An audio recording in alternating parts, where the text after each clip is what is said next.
Un saludo especial para nuestros hermanos campesinos y todas las personas enfermas que nos sintonizan a esta hora del día. Nos da mucho gusto poder compartir este espacio de oración y de enseñanza. Por eso les invito para que desde el lugar donde nos encontremos hagamos oración. Señor Padre Todopoderoso, te damos gracias por habernos dado estos hijos. Es una alegría para nosotros tenerlos como padres. Te pedimos que sean temerosos de Dios. Ayúdanos a amarlos sinceramente a través nuestro y de nuestra misma vida. Desde toda la eternidad tú los conocías y los amabas. Danos sabiduría para guiarlos, paciencia para instruirlos, vigilancia para acostumbrarlos a el bien mediante nuestro ejemplo. Fortalece nuestro amor para corregirlos y hacerlos más buenos. Es tan fácil a veces comprenderlo, ser como ellos desean, ayudarlos a hacer su camino. Enséñalos tú, Padre bueno, por los méritos de tu Hijo, que vive y reina por los siglos de los siglos. Amén.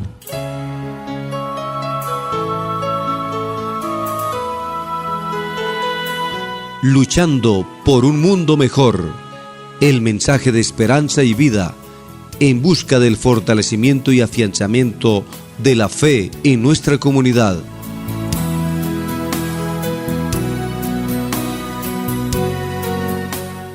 Alabado sea el Señor que nos regala un nuevo día, que nos regala la oportunidad de salir a su encuentro con el don maravilloso de la vida.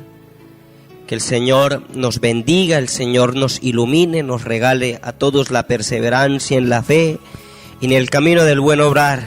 De esta manera saludo a todas las personas que nos escuchan, saludo a nuestros hermanos los enfermos, saludo a nuestros hermanos los campesinos, saludo a todas las personas que nos sintonizan a través de esta emisora y son fieles oyentes de este programa. Queridos hermanos, seguimos nosotros meditando en este día esta catequesis que vamos a estar realizando acerca de Dios que sale al encuentro del hombre. Y como decíamos en el día de ayer, lo hace a través de la palabra, esa palabra que no puede faltar en nuestras casas, esa palabra que debemos aprender a orar con ella, esa palabra también que nos dice muchas cosas y esa palabra que se hace perfecta y se manifiesta en la Sagrada Eucaristía cuando vemos a Jesús, cuando escuchamos a Jesús.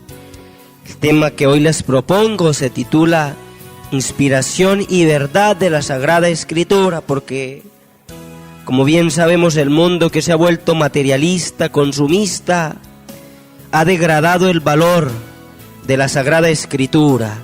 Y muchos se atreven a decir que la Biblia es un mero libro, que la Biblia no dice nada, que la Biblia no es inspirada por Dios. Pues vamos hoy a tratar este tema que se hace conveniente para cada uno de nosotros. Como decíamos, vamos a hablar de cómo Dios es el autor de la Sagrada Escritura. Las verdades reveladas por Dios que se contienen y manifiestan en la Sagrada Escritura se consignaron por inspiración del Espíritu Santo. Es lo primero que debemos decir. La Santa Madre Iglesia, según la fe de los apóstoles, reconoce que todos los libros del Antiguo y del Nuevo Testamento, con todas sus partes, son sagrados, son libros sagrados, en cuanto que escritos por inspiración del Espíritu Santo, tienen a Dios como autor y como tales han sido confiados a la Iglesia. Dios ha inspirado a los autores humanos de los libros de la Sagrada Escritura, y en la composición de los libros, Dios se valió de hombres elegidos que usaban todas sus facultades y sus talentos. De este modo, obrando Dios en ellos y por ellos, como verdaderos autores, pusieron por escrito todo y solo lo que Dios quería. Los libros inspirados enseñan la verdad. Como todo lo que afirma estos autores inspirados, lo afirma el mismo Espíritu Santo, que sigue en la enseñanza de los libros y es su inspirador, donde se enseña sólidamente, fielmente y sin error la verdad que Dios hizo consignar en dichos libros para la salvación nuestra. Sin embargo, la fe cristiana no es una religión de libros. El cristianismo es una religión de palabra, de Dios, no de un verbo escrito y mudo, sino del verbo encarnado y vivo. Para que las escrituras no queden en letra muerta, es preciso que Cristo, palabra eterna del Dios vivo, y por el Espíritu Santo, nos abra el espíritu de la inteligencia de las mismas. Lucas capítulo 24, verso 45. De esta manera vemos, queridos hermanos, que no nos podemos conformar con leer la Escritura. Debemos ir más allá cuando la hacemos práctica con nuestros hermanos, cuando hacemos obras de misericordia, cuando damos un buen consejo a que lo necesita, cuando perseveramos en la familia, cuando amamos a nuestros hijos, cuando los corregimos de igual forma. En la Sagrada Escritura Dios habla al hombre a la manera de los hombres. Por tanto, para interpretar bien la Escritura es preciso estar atento a lo que los autores humanos quisieron verdaderamente afirmar y a lo que Dios quiso manifestarnos mediante sus palabras. Para descubrir la intención de los autores sagrados es preciso tener en cuenta las condiciones de su tiempo y de su cultura. De igual forma, mirar los géneros literarios usados en aquella época, las maneras de sentir, la manera de hablar, las maneras de narrar en aquel tiempo, pues la verdad se presenta y se anuncia en todo modo diverso en las obras de índole histórico, en los libros proféticos, poéticos y en otros géneros literarios. Pero dado que la Sagrada Escritura es inspirada, hay otro principio de recta interpretación no menos importante que la precedente, y en el cual la Escritura sería letra muerta. La Escritura se ha de leer e interpretar con el mismo espíritu con que fue escrita. Y por eso nosotros debemos prestar una gran atención al contenido y a la unidad de toda la Escritura. En efecto, por muy diferentes que sean los escritos que la componen, la Escritura es una razón de la unidad del designio de Dios, del que Cristo Jesús es el centro y el corazón abierto desde la Pascua. Lucas capítulo 24, verso 25 al 27. Por el corazón de Cristo se comprende la Escritura, la cual hace conocer el corazón de Cristo.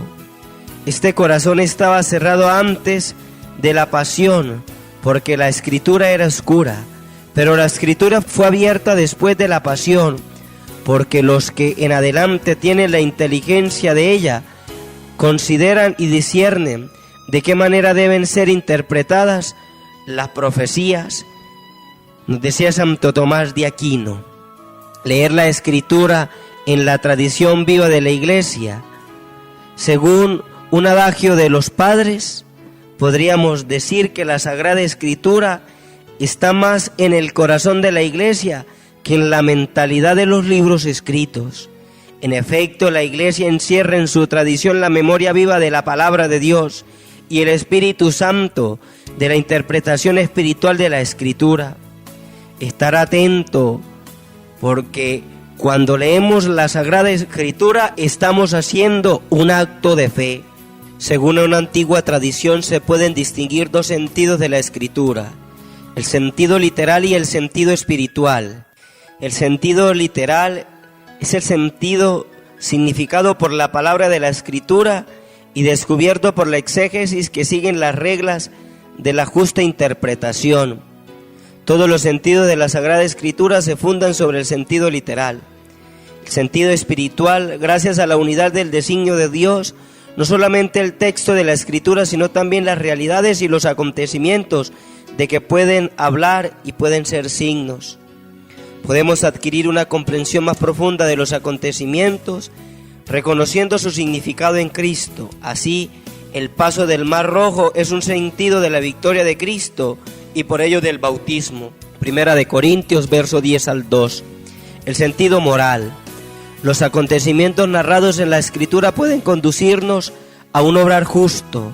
Fueron escritos para nuestras instrucciones. Podemos leer en nuestra Sagrada Escritura a propósito de esto, 1 Corintios 10, 11, Hebreos capítulo 3, verso 4 al 11. Y podemos ver las realidades y acontecimientos en su significación eterna, que nos conducen hacia una patria. Así, la iglesia en la tierra es un signo de Jerusalén celeste. Apocalipsis capítulo 21, verso 1, el 22 al 5. De esta manera, queridos hermanos, concluimos este programa. Que el Señor les siga regalando bendiciones en este día. Les regalo mi bendición en el nombre del Padre, del Hijo y del Espíritu Santo. Amén.